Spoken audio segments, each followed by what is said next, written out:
that I am able to definitively answer for you at this time. So what I want to do is start off with some of the basic aspects. From between 10:35 a.m., approximately that time, and 11:13 a.m., an incident occurred here at UPMC Memorial Hospital that involved an individual by the name of Diogenes Archangel Ortiz. His date of birth 11/4/75. This individual entered the hospital, and he entered carrying with him a bag that did include a handgun and zip ties. That becomes important for what he did later on. He went straight to the ICU, and in the ICU, this individual went and held hostage members of the UPMC staff. In total, he wound up discharging his firearm and struck 3 members of the UPMC staff. One was a doctor who was grazed, the other was a nurse and a custodian who are in stable condition at this time. There was, from our understanding at this time, a 4th individual who fell and did suffer injury, who was part of medical staff due to the fall, but not struck by the discharged firearm. And additionally, there were UPMC officers that responded right away to try to alleviate the harm that occurred. And in fact, this individual, Diogenes Archangel Ortiz, did discharge his firearm at UPMC officers. He did hold individuals hostage, and that led to contacting the authorities and to the response of multiple law enforcement agencies, which include the following: the West York Borough PD, the West Manchester Township PD, and we are located within West Manchester Township Police Department region, the Northern York County Regional Police Department, Spring-Exbury Township Police Department, Spring Garden Township Police Department, York City Police Department, Newbury Township Police Department, the Pennsylvania State Police, York County detectives from the District Attorney's Office, the York County Sheriff's Department, and overall the York County Quick Response Team, which is made up of highly trained individuals from throughout this county. Together they came to go ahead and alleviate the harm of the situation and to go ahead and see if they could mitigate anyone from further suffering any damage from being shot or any other scenario like that. What had occurred then was there was a formation that was formed by law enforcement that was highly professional as they went to go ahead and engage Mr. Archangel Ortiz. What had occurred at that point is when they went to go ahead and breach in formation, the ICU, the individual was holding at gunpoint a member of the UPMC staff and ordered the police to get back to behind the doors. They did, so that as the person being held hostage would not be harmed, and were attempting to try to engage in discussion with Mr. Archangel Ortiz. At that time, they proceeded to go into further formation to work on how they were going to approach the individual. When he came out, Mr. Diogenes Archangel Ortiz came out holding at gunpoint a member of the UPMC staff who was also had her hands tied with the aforementioned zip ties. Holding her at gunpoint, coming out into the hallway, the officers, left with no recourse, did open fire and did shoot and kill Diogenes Archangel Ortiz.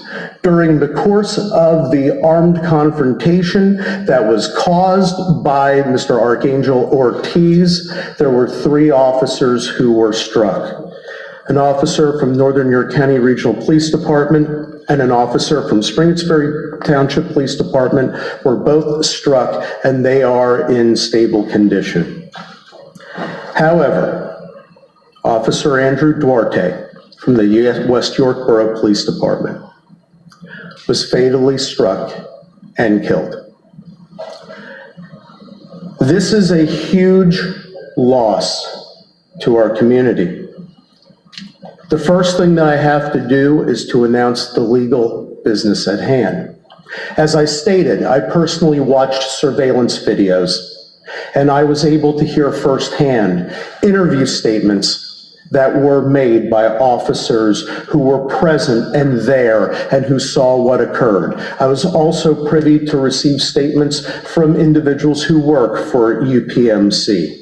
In reviewing all of that evidence, it is absolutely clear and beyond any and all doubt that the officers were justified in taking their action and using deadly force. Quite frankly, they needed to use deadly force because by doing so, they potentially saved even more lives, even as they lost one of their own. I want to greatly thank our partners that I mentioned in law enforcement and with UPMC. They showed great bravery, great heroism.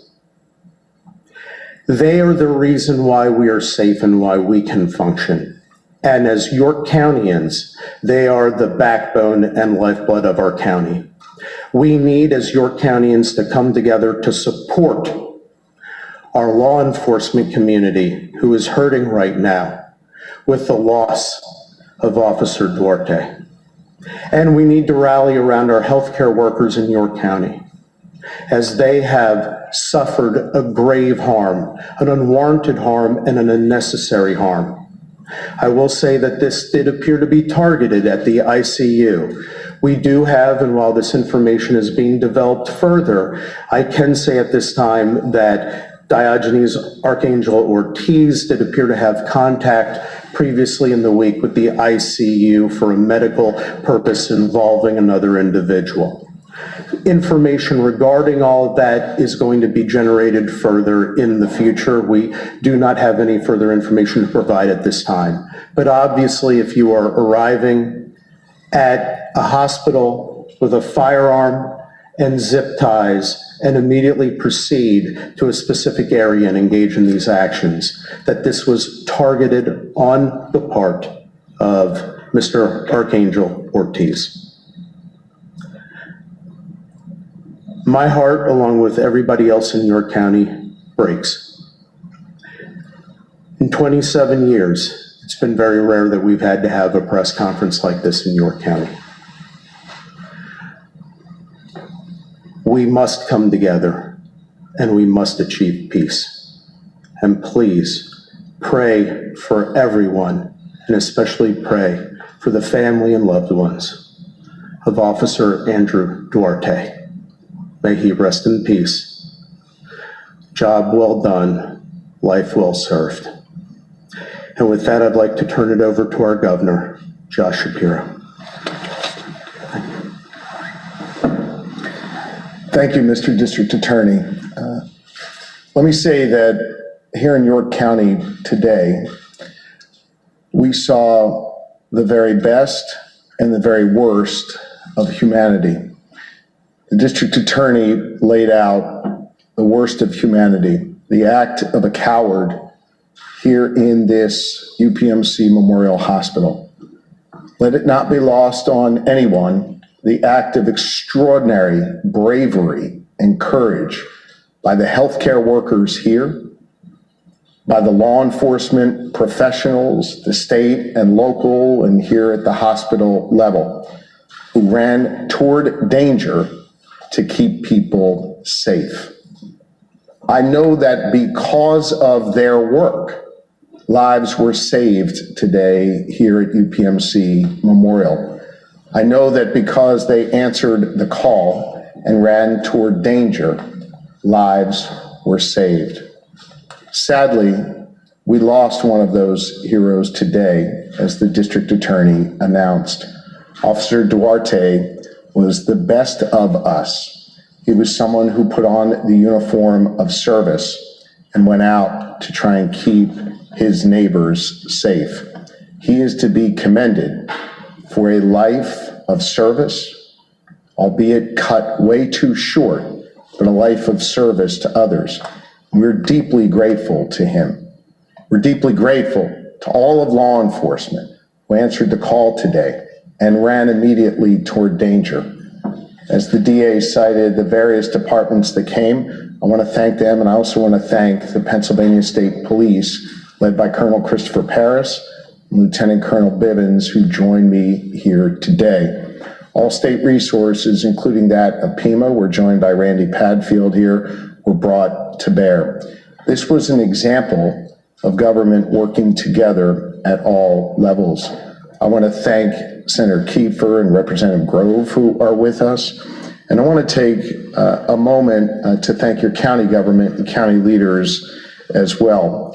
Commissioner Wheeler has made clear that the county will provide all resources necessary to make sure that those who need help, particularly with their mental health over the coming days and weeks and months, will have the support they need from York County. This is an example of government working together at every single level. I want to thank the former District Attorney of York County, and of course now our Attorney General, Dave Sunday, for being here. And I want you to know that my office has been in direct communication with the White House all day today. I want to thank President Trump and his administration for their concern for our community. We have all the resources that we need going forward to make sure that we keep people safe and that we are able to help people heal. I want to take a moment to speak about those healthcare workers.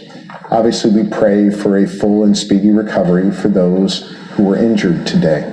But I know that the trauma that the healthcare workers here today had to deal with is not something that goes away overnight.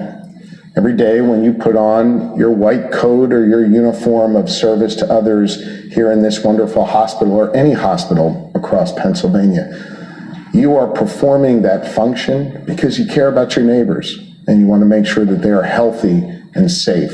Something like this should never, ever happen in your place of work. And we'll continue to work with you, our state and local leaders, to make sure that you have the resources and the services you need to be able to perform your functions. I've spoken to Leslie Davis, the CEO of UPMC, and I know that the hospital and the health system will provide whatever resources that you need in order to make sure you are able to heal. It is, for me, another painful reminder of how tragedy can come to a community in a split second.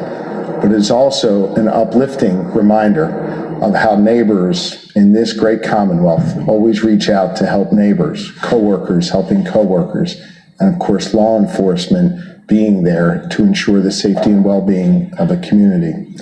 Tonight, we pray for this community, and especially for the Duarte family. A life cut short, but a life of service and meaning and purpose. And I offer my blessings and that of my wife, Lori, our First Lady, our family, and the entire Commonwealth of Pennsylvania. We pray for strength for this community. We pray for healing for this community. And we pray for the family of Officer Duarte. I know that the team here at UPMC has a lot of work to do to both take care of patients and to heal themselves.